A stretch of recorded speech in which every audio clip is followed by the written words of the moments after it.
श्रीमद कुंज विहारिणे नमः। श्री स्वामी हरिदास विजय तीर्थराम। स्वर्गलोक में देवगण यह गीत गाते हैं कि वे व्यक्ति धन्य हैं जो भारत भूमि में जन्म लेते हैं। गायन्ति देवाः किल गीतकानि धन्यास्तु ते भारत भूमि भागे। लेकिन ये देवता ये गीत क्यों गाते हैं? क्या यह भारत में जन्म लेने वालों की विशेषता है या भारत की? भैया, यह विशेषता भारत भूमि की है, जिस भूमि पर पतित पावनी कलिमलहारिणी जगदुद्धारिणी माँ सुरसरी गंगा का सानिध्य सबको सुलभता से प्राप्त होता है। माँ गंगा का यह सानिध्य इतना चमत्कारी है कि दर्शन, स्पर्श, स्नान, पान और कीर्तन मात्र से जन्म मरण के बंधन से सदा सर्वदा के लिए व्यक्ति को मुक्त कर देता है और उसकी 7 पीढ़ियों को भी पवित्र कर देता है। गंगा अपना नाम उच्चारण करने वालों के पापों का नाश करती हैं, दर्शन करने वालों का कल्याण करती हैं और स्नान पान करने वालों की 7 पीढ़ियों तक को पवित्र करती हैं। जिस पतित पावनी गंगा का उद्गम ही सगर पुत्रों के उद्धार के लिए हुआ, भागीरथ की तपस्या तथा त्रिदेवों की कृपा से जो इस भारत भूमि पर प्रभावित हुई और जिस गंगा जल के स्पर्श मात्र से सगर पुत्र पाप मुक्त हुए, वे गंगा स्वयं में ही तीर्थ हैं। नरसिंह पुराण में कहा गया है, सर्व तीर्थमयी गंगा सर्वदेवमयो हरि। गंगा में सभी तीर्थ समाहित हैं, भगवान हरि में संपूर्ण देवता समाहित हैं। जिस गंगा जल की एक एक बूंद में और तरल तरंगों के एक एक शीतल कण में तीर्थ विद्यमान हो, उसके तीर्थत्व का वर्णन कोई कहाँ तक कर सकता है? महाभारत के वन पर्व में कहा गया है कि न गंगा सदृशम तीर्थ न देवः केशवात् परः।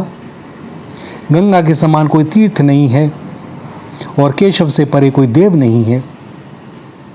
भगवान विष्णु के चरण कमलों से निसृत ब्रह्मा के कमंडल में समाहित भगवान शंकर की जटाओं में विलीन तथा भगीरथ के अथक प्रयासों से प्राप्त चिंतामणि के सदृश लोक पावनी भगवती गंगा का सेवन क्षण भर के लिए भी जो प्राप्त कर लेता है, भैया वह धन्य है।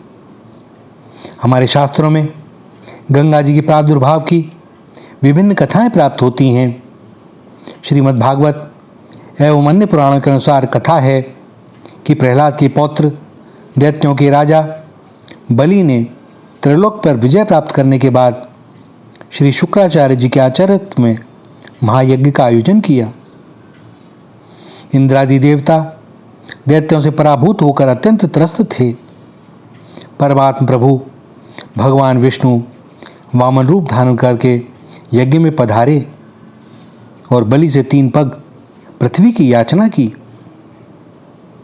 महाराज बलि ने वामन भगवान का खूब स्वागत किया और आचार्य शुक्राचार्य जी के मना करने पर भी तत्काल 3 पग भूमि देने का संकल्प कर लिया। वामन भगवान ने एक पग से भूलोक नाप लिया और दूसरे से देवलोक नापने लगे। उस समय ब्रह्मा जी ने भगवान के चरण कमल की पाद्य अर्ध आदि से पूजा की तथा चरण कमल का प्रक्षालन कर उस जल को अपने कमंडल में भर लिया और यही जल ब्रह्मा जी के कमंडल से निकलकर गंगा जल के रूप में भूत भगवान सदाशिव की जटाओं में समाहित हो गया। इस प्रकार भगवती गंगा ब्रह्मा विष्णु महेश इन तीनों देवताओं की प्रिया है और इन तीनों की शक्ति से समन्वित हैं। भगवान विष्णु के चरणों से निसृत होने के कारण भगवती गंगा को विष्णुपदी भी कहते हैं। भगवती गंगा की कल्पवेद से अनेकों कथाएं हैं। तो बस जो भी है भगवती की महिमा है, उनकी महिमा का गुणगान है। गंगा जी यहाँ आई भगवान की कृपा से और भगीरथ के अनथक प्रयासों से, उनकी तपस्या से प्रसन्न हुई भागीरथ पर और वचन दिया कि मैं पृथ्वी पर आती हूँ, किंतु आऊँ कैसे? मेरा वेग अत्यंत तीव्र है, मैं तो पृथ्वी को फाड़कर पाताल में चली जाऊंगी। केवल भगवान भूत भावन ही मेरा वेग रोकने की शक्ति सामर्थ्य रखते हैं। अतः वेग रोकने के लिए पहले आशुतोष शिवशंकर को प्रसन्न करो। और गंगा जी की आज्ञा से महाराज भगीरथ ने भगवान शिव को प्रसन्न करने के लिए घोर तप किया। उनके तप से प्रसन्न होकर भगवान शंकर ने गंगा जी के वेग को रोक लेने का भगीरथ को आश्वासन दिया। और फिर जब गंगा उतरी तो भगवान शिव ने अपनी योग शक्ति से उनके वेग को रोककर उन्हें जटाजूट में विलीन कर लिया। चिरकाल तक शिवजी वेग की शांति के निमित्त गंगा जी को जटाजूट में ही रोके रहे। पृथ्वी पर गंगा जल की एक बूंद भी नहीं गिर सकी। इसी कारण गंगा का एक नाम हरमौली विहारिणी पड़ा। जटाजूट में ही गंगा विलय के दृश्य से व्याकुल हो गए राजा भगीरथ ने पुनः भगवान शंकर की स्तुति की और शिवजी ने अपनी एक जटा से गंगा को धारा रूप में प्रवाहित कर दिया। इस प्रकार जब गंगा जी पृथ्वी की ओर चलीं, आगे आगे राजा भगीरथ का रथ और पीछे पीछे गंगा जी रास्ते में पड़ने वाले विशाल वृक्षों और पर्वतों को अपने प्रबल वेग से गंगा जी बहाकर ले जा रही थीं। और उसी मार्ग में उग्र तपा जहनु मुनि का आश्रम था। वे यज्ञ कर रहे थे। उनके यज्ञ की संपूर्ण सामग्री कमंडलों दंड आदि गंगा की वेगवती धारा में बह निकले। यह देख ऋषि ने गंगा का पान कर लिया। कुछ दूर जाने पर भगीरथ ने पीछे मुड़कर देखा तो गंगा जी को न देखकर ऋषि के आश्रम पर आकर उनकी वंदना करने लगे। प्रसन्न होकर ऋषि ने गंगा जी को अपनी पुत्री बनाकर दाहिने कान से निकाल दिया। कुछ स्थलों पर जहनु मुनि द्वारा गंगा जी को अपनी जांघ से निकालने की भी कथा आती है और इसीलिए देवी गंगा जानवी और जहनु नंदिनी नाम से भी जानी जाती हैं। भगीरथ की तपस्या से अवतरित होने के कारण उन्हें भागीरथी भी कहा जाता है। इसके बाद भगवती भागीरथी गंगा जी मार्ग को हरा भरा शस्य श्यामला करते हुए अनोखे तीर्थ में होती हुई कपिल मुनि के आश्रम में पहुंची, जहाँ महाराजा भगीरथ के 60,000 पूर्वज भस्म की ढेरी के रूप में परिवर्तित हो चुके थे और गंगा जल के स्पर्श से वे सभी तत्काल दिव्य रूपधारी होकर दिव्य लोकों को चले गए। पुराणों में गंगा के आविर्भाव की विभिन्न रूपों में विभिन्न कथाएं हैं। उसी प्रकार उनके आविर्भाव की तिथि भी अनेकों रूपों में मान्य है। मुख्य रूप से ज्येष्ठ मास के शुक्ल पक्ष की दशमी तिथि गंगा दशहरा कहलाती है और यह धरती पर गंगा अवतरण की मुख्य तिथि मानी जाती है। इस दिन विशेष रूप से गंगा स्नान, गंगा पूजन, दान और स्रोत पाठ आदि करने का विशेष महत्व है। ओम नमः शिवाय नारायणीय दशहराय गंगाई नमः। इस मंत्र से गंगा जी का पूजन और प्रार्थना करनी चाहिए। इस तिथि को गंगा स्नान एवं गंगा के पूजन से हमारे 10 प्रकार के पापों का नाश होता है। वो कौन से 10 प्रकार के पाप हैं? इनमें 3 कायिक हैं, 4 वाचिक हैं और 3 मानसिक हैं और इसीलिए इसे दशहरा कहा जाता है। कायिक कौन से हैं? बिना दिए हुए दूसरे की वस्तु लेना, शास्त्र वर्जित हिंसा करना और परस्त्री गमन करना, ये 3 प्रकार के शारीरिक अर्थात कायिक पाप हैं। कटु बोलना, झूठ बोलना, परोक्ष में किसी का दोष कहना और निष्प्रयोजन बातें करना, ये वाचिक पाप हैं। और दूसरे के द्रव्य को अन्याय से लेने का विचार करना, मन से दूसरे का अनिष्ट चिंतन करना और नास्तिक बुद्धि रखना, यह मानसिक पाप हैं। इस प्रकार के ये 10 पापों का गंगा जी नाश करती हैं। ज्येष्ठ मास के समान ही वैशाख शुक्ल तृतीया को मध्याह्न काल में भगवती गंगा का आविर्भाव हिमालय के ग्रह में पुत्री रूप में हुआ और इस आशय के वृहधर्म पुराण में श्लोक प्राप्त होते हैं, जिनके अनुसार वैशाख शुक्ल तृतीया अर्थात अक्षर तृतीया भी गंगा के आविर्भाव की मान्य तिथि है। वैशाख शुक्ल सप्तमी को जहनु सप्तमी कहा जाता है।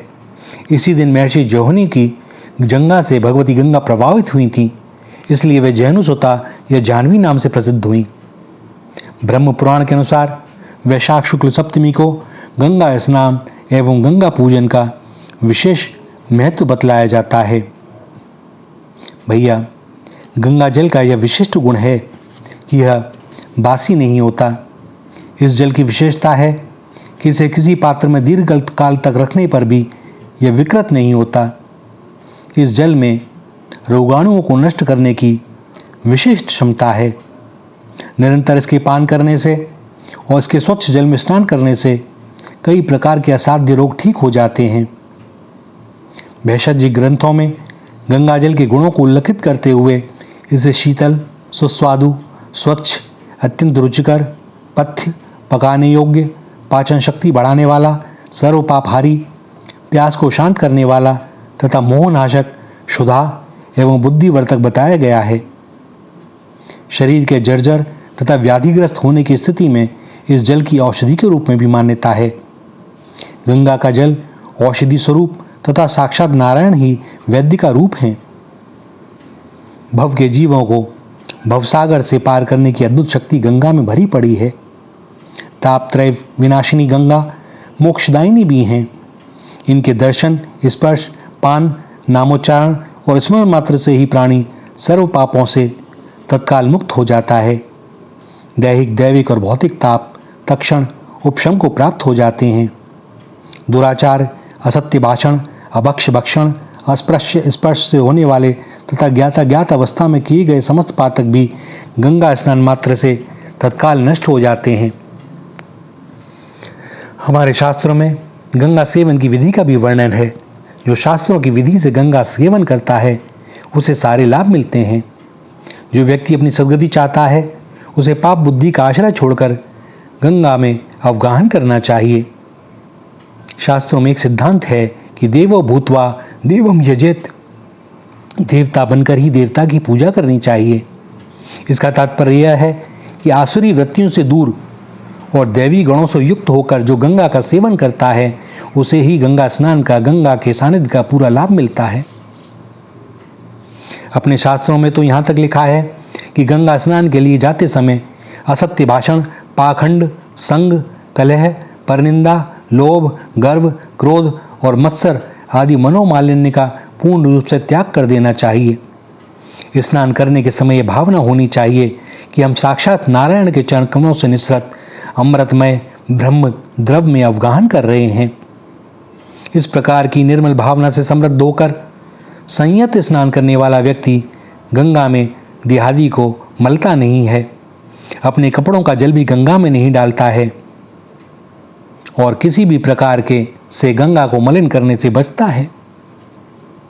गंगा जी के निकट पहुंचने पर स्नानार्थी को अपने मन में यह भाव बनाना चाहिए कि मैंने जन्म जन्मांतर में जो थोड़े या अधिक पाप किए हैं वे भगवती गंगा के प्रसाद से निश्चित रूप से नष्ट हो जाएंगे। और इसके साथ ही गंगा माता का दर्शन कर उनसे प्रार्थना करनी चाहिए कि हे देवी, आज मेरा जन्म लेना सफल हो गया, मेरा जीवन सार्थक हो गया, क्योंकि मैंने आज ब्रह्म स्वरूपिणी आपका अपने नेत्रों से साक्षात दर्शन कर लिया। इस प्रकार प्रार्थना करते हुए भक्ति भाव से युक्त होकर भगवती जाह्नवी को भूमि पर दंडवत रूप में प्रणाम करना चाहिए। इसके बाद गंगा स्नान का संकल्प मानसिक अथवा वाचिक रूप से करना चाहिए और फिर गंगा जी की प्रार्थना करनी चाहिए कि भगवान विष्णु के श्री चरणारविंद से निसृत होकर ब्रह्मदव के रूप में विख्यात त्रिपदगामिनी भगवती गंगा मेरे पापों को हरण करने की कृपा करें। गंगा जल को पैरों द्वारा स्पर्श करने की व्यवस्था के लिए भी मंत्र द्वारा क्षमा प्रार्थना करें। हे जगद्धात्री देवी गंगे, मेरे पैरों से आपके पावन जल को स्पर्श करने का जो अपराध हो रहा है उसे आप प्रसन्नतापूर्वक क्षमा कर दें। गंगा की मिट्टी अर्थात गंगा की रज की भी बड़ी महिमा है। इसके प्रयोग से शरीर के चर्म संबंधी कई रोग नष्ट हो जाते हैं और शरीर में एक प्रकार की आभा, स्वच्छता का अनुभव होता है। जो व्यक्ति गंगा के तट की मिट्टी अपने मस्तक पर तिलक के रूप में लगाता है वह अज्ञान के अंधकार का नाश करने के लिए सूर्य के समान निर्मल स्वरूप धारण करता है। सामान्यतः सब लोगों को प्रतिदिन गंगा स्नान का अवसर प्राप्त नहीं हो पाता, सो अपने शास्त्रों में यह व्यवस्था है कि पतित पावनी गंगा का स्मरण करते हुए उनके नामों का उच्चारण कर लिया जाए तो उसे गंगा स्नान का फल प्राप्त हो जाता है। भैया, गंगा स्नान के बाद अपने शरीर को पोंछना नहीं चाहिए। शरीर से जो जल गिरता है वह अन्य योनियों में गए हुए पितरों को प्राप्त होता है। अपने शरीर को पोंछने पर वे पितर उस जल से वंचित हो जाने के कारण दुखी हो जाते हैं। अस्वस्थता आदि किसी कारणवश तत्काल शरीर को पोंछना आवश्यक हो तो गीले गमछे से ही शरीर को पोंछना चाहिए, क्योंकि उससे निचोड़ा हुआ जल भी पितरों को प्राप्त हो जाता है। गंगा की तो ऐसी महिमा है कि गंगा के सन्निकट शरीर त्याग होने पर साक्षात वैकुंठ की प्राप्ति होती है। अपने शास्त्रों में गंगा क्षेत्र के 4 विभाग माने जाते हैं: गंगा तट, गंगा गर्भ, गंगा तीर और गंगा क्षेत्र। प्रवाह से लेकर 4 हाथ की भूमि गंगा तट होती है। गंगा प्रवाह से 100 हाथ तक गंगा गर्भ माना जाता है। गंगा गर्भ से 150 हाथ तक गंगा तीर माना जाता है और गंगा तीर से 2 कोस तक का शेष स्थान गंगा क्षेत्र कहा जाता है। गंगा के निकट के क्षेत्र विशेष पुण्यप्रद होते हैं। यहाँ दीक्षा, देव पूजा, गायत्री आदि जप, श्राद्ध, तर्पण, परोपकार, दान, स्रोतपाठ आदि पुण्य कर्म विशेष लाभदायक होते हैं और गंगा के निकट किए गए धर्म कर्म अक्षय हो जाते हैं। किंतु इसके साथ ही इस क्षेत्र में हिंसा, द्वेष, कलह, असत्य भाषण, प्रतिग्रह, अशास्त्रीय वचन, परान्न भोजन, पर द्रव्य ग्रहण, शोक, मोह, नास्तिकता, भिक्षा, लोभ, लालच, पापव्रति, चपलता, परिहास आदि पाप कर्मों का फल भी अत्यंत भयावह होता है। अतः जो गंगा के निकट रहते हैं उन व्यक्तियों को निरंतर इस बारे में विशेष सावधान रहने की आवश्यकता है। जन्म मरण के बंधन से मुक्त होने के लिए गंगा की विशेष महिमा है। अंतिम समय में गंगा का एक बिंदु जल पीने पर भी परम पद की प्राप्ति हो जाती है।